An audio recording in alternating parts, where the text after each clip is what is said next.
பிஸ்மில்லாஹிர்ரஹ்மானிர்ரஹீம். அஸ்ஸலாமு அலைக்கும் வரஹ்மத்துல்லாஹி வபரகாத்துஹு. இன்றைக்கு நாங்கள் 10ஆம் ஆண்டில் வரலாறு பாடத்தில் 7வது பாடம். ஒவ்வொரு வருஷமும் ஓயலுக்கு இந்த தலைப்பில் கேள்வி வருவதை நாங்கள் பார்க்கலாம். ஆகவே இது சம்பந்தமான முழுமையான விளக்கத்தை நாங்கள் இலகுவாக இலேசான முறையில் பெற்றுக்கொள்ள வேண்டும் என்பதற்காக இந்த பாடத்தை நாங்கள் இன்றைக்கு உங்களுக்கு விளங்கப்படுத்த போகிறோம். சரி பிள்ளைகள், இதை பாருங்கள். 10ஆம் ஆண்டில் வரலாறு பாடத்தில் 7வது பாடம் உலர் வளைய புராதன நகரங்களின் வீழ்ச்சியும் தென்மேற்கில் புதிய இராச்சியங்களின் தோற்றம். அப்போ இந்த பாடத்தில் 2 பிரதான அம்சங்கள் பகுதிகள் காணப்படுகிறது. அந்த தேர்ச்சியை நாங்கள் முழுமையாக அடைய வேண்டும். முதலாவது உலர் வளையத்தில் உங்களுக்கு தெரியும், கிறிஸ்துவுக்கு முன் 450ஆம் ஆண்டளவில் உலர் வளைய பிரதேசத்தில் 2 நகரங்கள் தோற்றம் பெற்று எழுச்சி அடைந்தது. அனுராதபுர நகரம், அதுபோல தென் பகுதியின் கலாசார கண்ணாடியாக, அந்த பிரதேசத்தின் கலாசாரத்தை காட்டும் கண்ணாடி என்று சொல்லுவாங்க, மாகம நகரமும் உலர் வளைய பிரதேசத்தில் 1வது நகராக்கத்தின் போது தோற்றம் பெற்ற எழுச்சி அடைந்த முக்கியமான நகரங்கள். இந்த 2 நகரங்களுடைய வீழ்ச்சியும் அதுக்கு பிறகு பொலனறுவை ராசதானி 1070ஆம் ஆண்டு 1ஆம் விஜயபாகு சோழரை தோற்கடித்து ஆட்சியின் மையமாக பொலனறுவை ராசதானியை தேர்ந்தெடுக்கிறான். இந்த 3 புராதன நகரங்களுடைய வீழ்ச்சியையும் இந்த பாடத்தில் நாங்கள் விளங்க வேண்டிய 1வது பகுதி இந்த 3 நகரங்களுடைய வீழ்ச்சியும். இதுக்கு பிறகு ராசதானி தலைநகரங்கள், ஆட்சி மையங்கள் 1215ஆம் ஆண்டு பொலனறுவை வீழ்ச்சி அடைந்ததன் பின் கலிங்க மாகனுடைய படையெடுப்பினால் இலங்கையினுடைய பொலனறுவை ராசதானி வீழ்ச்சி அடையுது. அதோடைய நீர்வள நாகரீகம் 1500 ஆண்டுகள் இலங்கையில் உன்னதமான வளர்ச்சி பெற்றிருந்த நீர்வள நாகரீகம் கலிங்க மாகனுடைய படையெடுப்பினால் வீழ்ச்சி அடைந்து, இந்த பொலனறுவைக்கு பிறகு ராசதானி நாங்கள் படிக்க போகிற 2வது விஷயம், 2வது நகராக்கத்தில் முக்கியமான நகரங்கள், தலைநகரங்கள் சம்பந்தமான தகவலை நாங்கள் முழுமையாக விளங்க வேண்டும். இந்த தலைநகரங்கள் பொலனறுவையினுடைய வீழ்ச்சிக்கு பிறகு பிள்ளைகள் தலைநகரங்கள் தென்மேற்கு பிரதேசங்களில், இலங்கையினுடைய தென்மேற்கு பிரதேசங்களில் தோற்றம் பெற்றதனால இதை சொல்லுவாங்க தென்மேற்கில் புதிய இராச்சியங்களின் தோற்றம். அந்த அடிப்படையில் 2வது நகராக்கத்தில் தம்பதனியா நாங்கள் ஃபஸ்ட்டுக்கு படிக்க போகிறது. 2ஆம் நகராக்கத்தில் தம்பதனியாவுக்கு பிறகு ராசதானி குருநாகலுக்கு இடம்பெறுகிறது. யாப்பகுவைக்கு போகுது. யாப்பகுவையிலிருந்து குருநாகலுக்கு வருவது. குருநாகல் ராசதானி பிறகு கம்பளைக்கு போகுது. கம்பளையிலிருந்து இறுதியாக கோட்டை ராசதானிக்கு தலைநகரம் மாற்றம் அடைகிறது. இந்த இராச்சியங்கள் எல்லாம் தென்மேற்கு பகுதியில் அமைய பெற்றதனால தென்மேற்கில் அமைந்த இராச்சியங்கள் என்று அதனை அடையாளப்படுத்தியிருக்கிறார்கள். அந்த இராச்சியங்களுடைய தோற்றத்தோடு பொலனறுவை கலிங்க மாகனுடைய படையெடுப்பினால் பொலனறுவை தாக்கப்பட்ட போது, வீழ்ச்சியடைந்த போது அங்குள்ள தமிழ் மக்கள் யாழ்ப்பாணத்துக்கு நோக்கி இடம்பெயர்ந்து யாழ்ப்பாண ராசதானியை உருவாக்கினார்கள். ஆரிய சக்கரவர்த்திகள், தென் இந்தியாவினுடைய பாண்டிய நாட்டு மன்னனுடைய ஒரு குறுநில மன்னன்தான் குலசேகர பாண்டியனுடைய குறுநில மன்னனாக ஆரிய சக்கரவர்த்தி. அந்த ஆரிய சக்கரவர்த்தி பரம்பரையின் கீழ் யாழ்ப்பாண ராஜ்யம் பொலனறுவை வீழ்ச்சிக்கு பிறகு வட பகுதியில் எழுச்சி பெறுகிறது. அது சம்பந்தமான தகவலையும் நாங்கள் இந்த பாடத்தில் அறிந்து கொள்ள வேண்டும். யாழ்ப்பாண ராசதானி இந்த பொலனறுவை ராசதானியுடைய வீழ்ச்சியோடு எழுச்சி பெறுகின்ற ஒரு ராஜ்யமாக இருக்கிறது.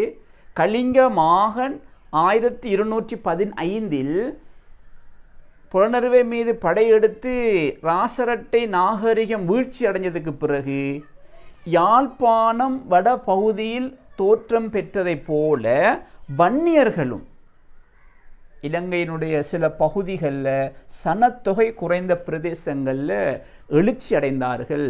அதிகாரத்தை பெற்று அவர்கள் செல்வாக்கு பெற்றார்கள்.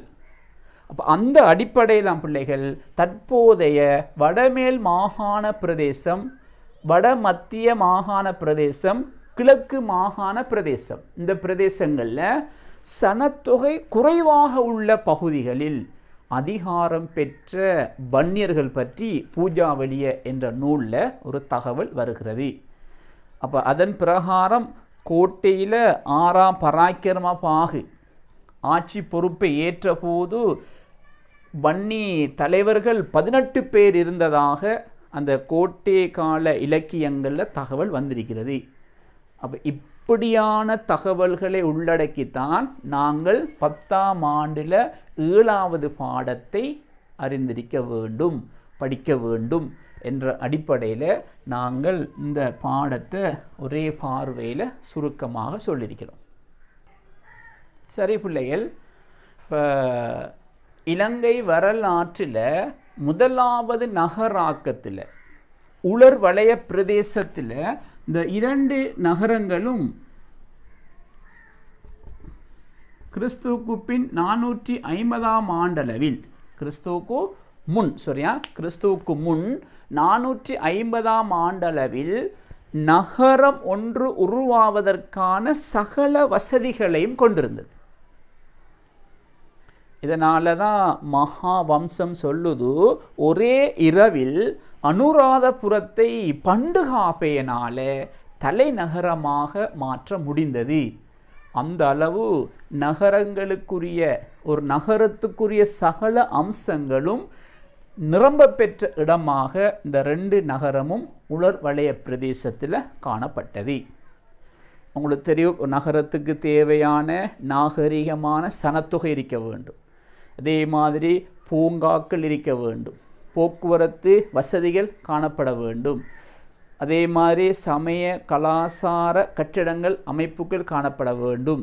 அதுபோல சிறப்பான முன்னேற்றகரமான ஒரு சமூக அமைப்பு இருக்க வேண்டும். இந்த அம்சங்களை கொண்டு, நீர் வசதிகள் இப்படியான அம்சங்களை கொண்டு இந்த 2 நகரமும் இருந்ததனால கிறிஸ்துவுக்கு முன் 450ஆம் ஆண்டளவில் உலர் வலயத்தில் 2 நகரங்களும் நகரமாக, 2 பகுதியும் நகரமாக எழுச்சி அடைவதற்கான சகல வசதிகளையும் கொண்டிருந்தது.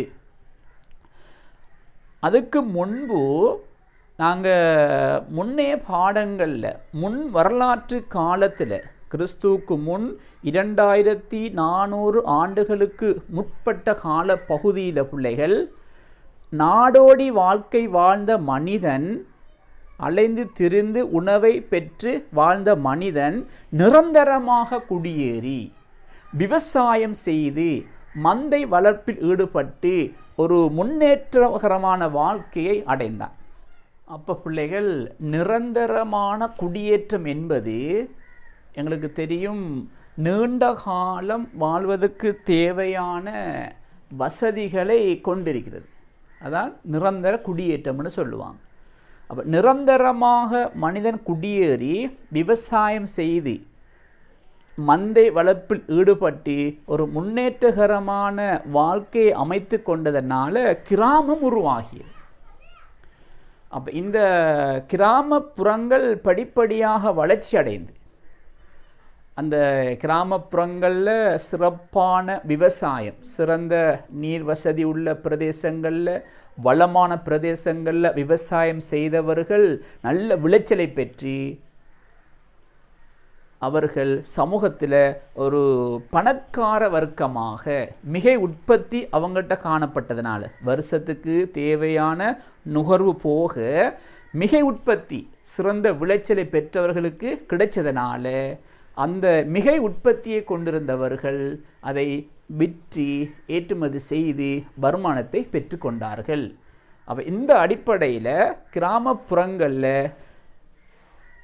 மிகை உற்பத்தியை கொண்டிருந்த ஒரு சொத்துள்ள வர்க்கமும், விவசாயம் விளைச்சல் குறைவாக கிடைத்த ஏழை வர்க்கமும், பணக்கார வர்க்கமும் ஏழை வர்க்கமும் சமூகத்தில் உருவாகினதால இந்த குறைந்த சனத்தொகையை கொண்டிருந்த மிகை உற்பத்தியை பெற்றிருந்த அந்த பணக்கார வர்க்கம் நகர்ப்புறங்களில் ஆடம்பரமான வாழ்க்கையை வாழ்வதற்கு முனைந்தார்கள். அப்போ அவர்கள் பிரபு குடும்பமாக, மிகை உற்பத்தியை கொண்டிருந்தவர்கள் பிரபு குடும்பமாக எழுச்சி அடைகிறார்கள். அந்த எழுச்சி இந்த சமூகத்தினுடைய ஏற்றத்தாழ்வு, ஏழை பணக்காரன் என்ற ஏற்றத்தாழ்வு நகர் ஒன்று உருவாவதற்கு, வளர்ச்சி பெறுவதற்கு பங்களிப்பு செய்திருக்கிறது. அவர்கள் தங்களுடைய வாழ்க்கைக்கு தேவையான அந்த முக்கியமான மணிகள், மாலைகள், ஆடம்பர பொருட்களை வெளிநாடுகளிலிருந்து இறக்குமதி செய்து தங்களோட வாழ்வாதாரத்தை, தங்களுடைய வாழ்க்கையை ஆடம்பரமாக அமைத்து கொண்டார்கள் அந்த பிரபுத்துவ குடும்பம்.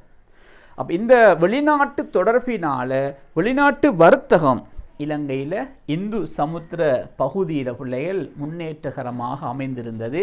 அதனால் 6ஆம் நூற்றாண்டுக்கு பிறகு, கிறிஸ்துக்கு பின் 6ஆம் நூற்றாண்டுக்கு பிறகு இந்த இந்து சமுத்திரத்தினுடைய வர்த்தகம் மேற்கு பிரதேசத்தை மையமாக கொண்டிருந்ததனால மாந்தை துறைமுகம் அந்த காலப்பகுதியில் முக்கியம் பெற்றிருந்தது.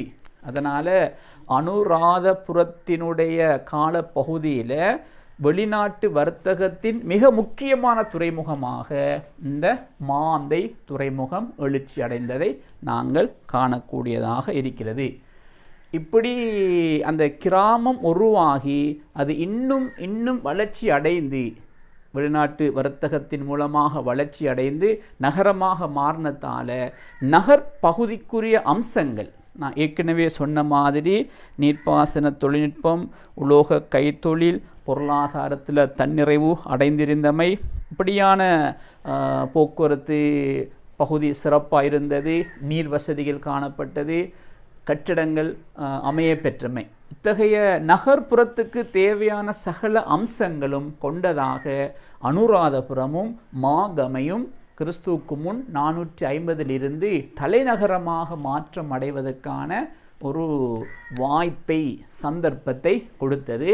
இந்த நகரங்கள் கிறிஸ்துவுக்கு முன் 450 கிறிஸ்துவுக்கு பின் 1017 வரை 1400 ஆண்டுகளாக இலங்கையினுடைய முக்கியமான தலைநகரமாக அனுராதபுரம் இருந்தது.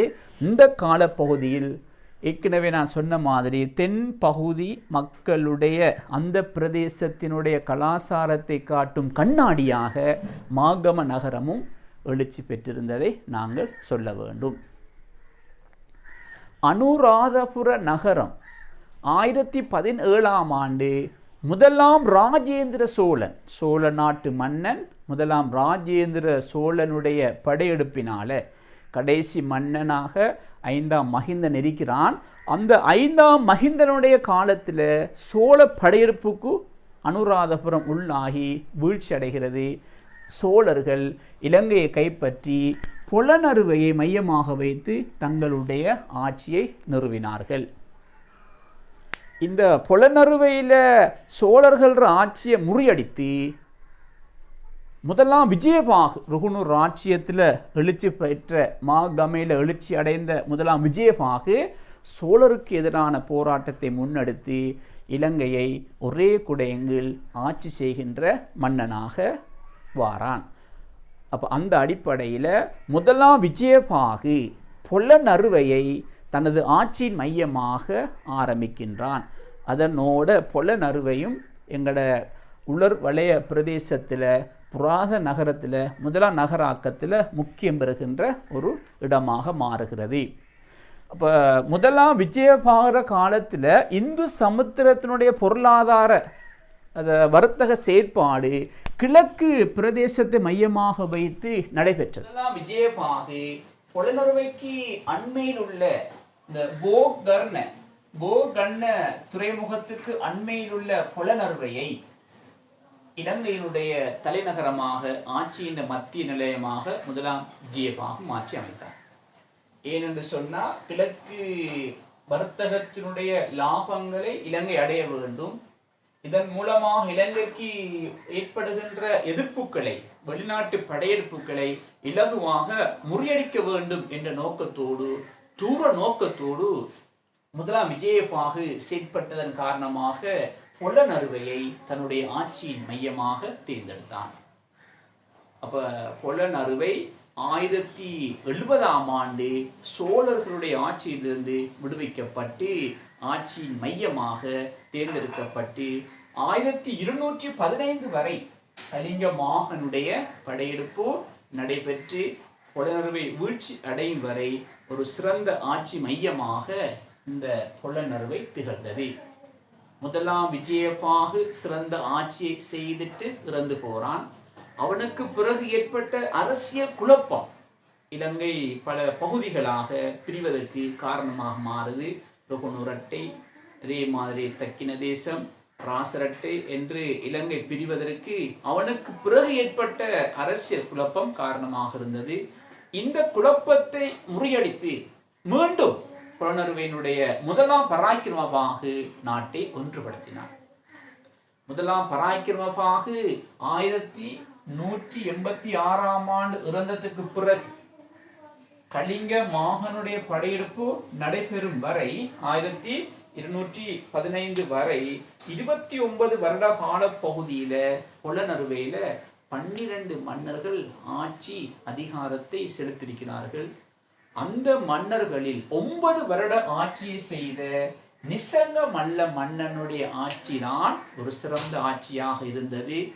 அதுக்கு பிறகு ஆட்சிக்கு வந்தவர்கள் பலவீனமானவர்களாக, திறமையற்றவர்களாக இருந்ததனால இந்த சந்தர்ப்பத்தை, நிலைமையை பயன்படுத்தி கலிங்க மாகன் தென்னிந்தியாவிலிருந்து 1215ஆம் ஆண்டு பொலனறுவை மீது படையெடுத்து பொலனறுவையை முழுமையாக வீழ்ச்சி பெற செய்கிறான்.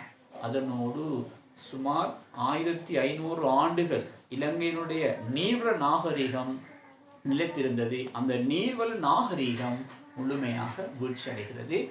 இதற்கு பிறகு இந்த புராதன நகரங்களுடைய வீழ்ச்சிக்கான காரணங்கள், அதே மாதிரி பொலனறுவை 1215ஆம் ஆண்டு வீழ்ச்சி அடைவதில் செல்வாக்கு செலுத்திய காரணிகள், இதையும் நாங்கள் படிக்க வேண்டும் தனியாக. பொலனறுவை வீழ்ச்சிக்கு பிறகு இரண்டாம் நகராக்கத்தில், நான் ஆரம்பத்தில் சொன்ன மாதிரி இரண்டாம் நகராக்கத்தில் முக்கியம் பெற்ற நகரங்களுடைய அரசியல் சார்ந்த விடயங்கள், பொருளாதார கட்டமைப்பு மாற்றமடைகிறது, சமயம், அதே மாதிரி சமூக செயற்பாடுகள், கட்டிடக்கலை அம்சங்கள், அதே மாதிரி இலக்கியம், இந்த விடயங்கள் எல்லாம் இந்த காலப்பகுதியில் எவ்வாறு மாற்றமடைந்து சென்றது என்பதை நாங்கள் அடுத்த பாடத்தில், அடுத்த வீடியோவில் விரிவாக நாங்கள் பார்ப்போம்.